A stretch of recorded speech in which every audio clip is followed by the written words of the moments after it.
people will say to me, they'll say, aren't you from Delaware? I say, yeah, I'm from Delaware. And they say, isn't that exit 1 on the New Jersey Turnpike? Exit 1 on the New Jersey Turnpike. And then they'll say things like, oh yeah, now you guys know this one, you've heard this one before. And they'll say, then they think they got me like I've never heard this before, like, what did Delaware? Come on, say it with me, oh what? New Jersey, there you go. I said, is that all you got? And then I get them really good, because I say, you know what, you can say what you want about my state, but we have something that you guys will never have. You guys and girls, I'll never have this. Matter of fact, we don't even have to be the best team in the country to have this status. But from now to forever, from the past to the future, my friends, we're number 1. Let's give our state a hand clap. We're number 1. And we didn't have to win any championships to get there. With you real quick, that I love, one of my favorite presidents was JFK. How many of you know JFK? Wasn't he a good president? I didn't get a chance to really, but he was an amazing president. I've researched him and all. But I love this quote by JFK. Let me give you an opportunity to get these slides later. I'm sorry I didn't send them over, so I'll give you a chance to get these later. But this quote is something that's really powerful, and I think it's something that should be in our own personal lives, but even as a quote within our organization to think about when it comes to change. And this is what he said: change is the law of life. And those who look to the past, only look to the past or the present, are certain to miss the future.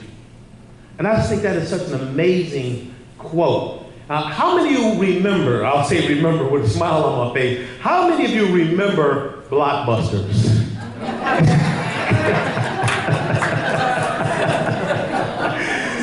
You see, you know, like there was one on Route 40. Anybody remember the Blockbusters on Route 40?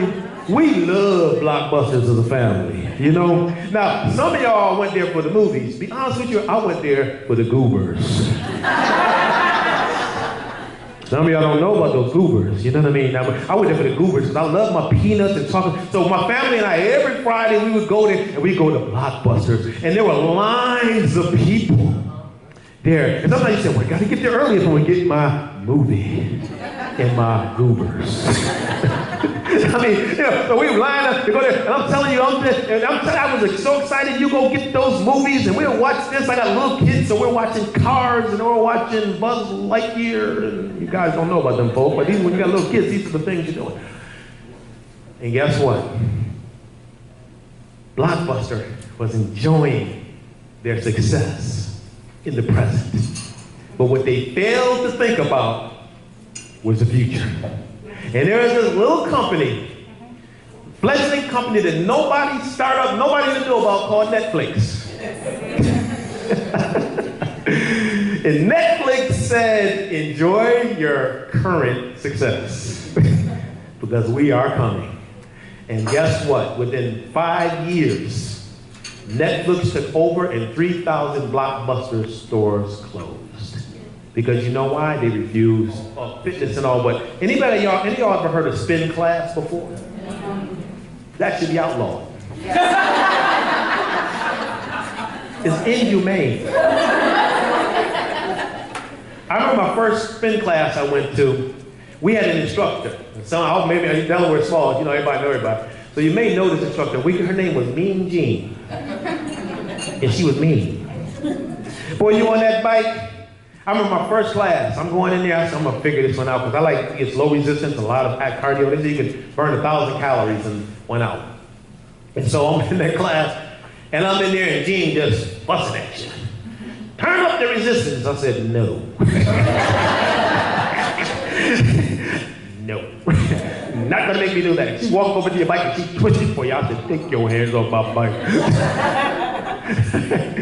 And so I'm in this class, and this lady, she gotta be at least 79 years old. And I'm spinning, and she looks over at me, and she's kicking it to where she said, keep up with me, Sonny, keep up with me. I said, oh, Lord. I'm being outdone by a 79-year-old. And so she became my motivation. But see, I had to change. It wasn't easy. I had to change the way that I operated. And so I had to push myself. I had to change my diet. I had to change my routine. I had to change a lot of things. So I realized it was important for me to understand how powerful it is to change. So after about 2 or 3 months, I'm getting it. And I finally got my endurance level up. And I walked in class one day. And I got on that bike. And I was a lean, mean spinning machine. And she came in there and got on her bike. And one time she got on her bike, I was already moving. And I looked over her and said, "Keep up with me, honey. Keep up with me." She said, "You're really looking good these days." I said, "Yes, I am." You see why? I changed my habits. I changed the way I did things and produced an outcome. Now, hands, remember those when you had to walk up to a TV? Like, what channel you want? We're only 3. Come on, help me out. See, you millennials all lost. Y'all know what I'm talking about. You're like, what are they talking about? We have 9 million of them now. But listen, come on, those who've been around a little more seasoned like me. What do we have? We have what? ABC, NBC, and what? CBS. And sometimes 24. Y'all remember that? And you remember you had the antennas? Remember antennas? Now none of y'all didn't draw a TV set with antennas on there. We didn't have any. Okay, I just want to make sure. All right? So antennas. And my mom used to love certain shows, and you couldn't get those stations unless you stood there and held the what? Antennas. So my mom would make me stand back there. She'd say, "Oh, those antennas, baby." I said, "But Mom, I want to sit down." "Boy, stand right there. My favorite show." You know, because the bottom line is simply this. That's how it was then. Now you can talk to the TV. 25. Okay, boom. Just change the channel. My kids don't even get up from their seat now. Just look at it. Bloop, there it is. I realize there are barriers to change. Attitude, normalcy, people are sometimes the biggest obstacles to change, depending on what we're dealing with. No plans, and this one is major. Please don't forget this. This is why I do a lot of my work. No accountability.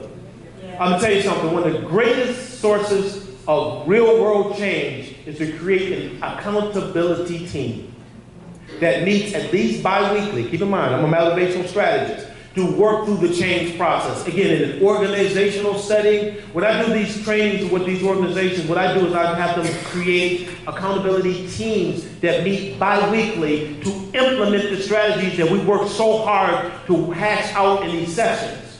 Because if not, within next week, it's gone. And we're never going to do it.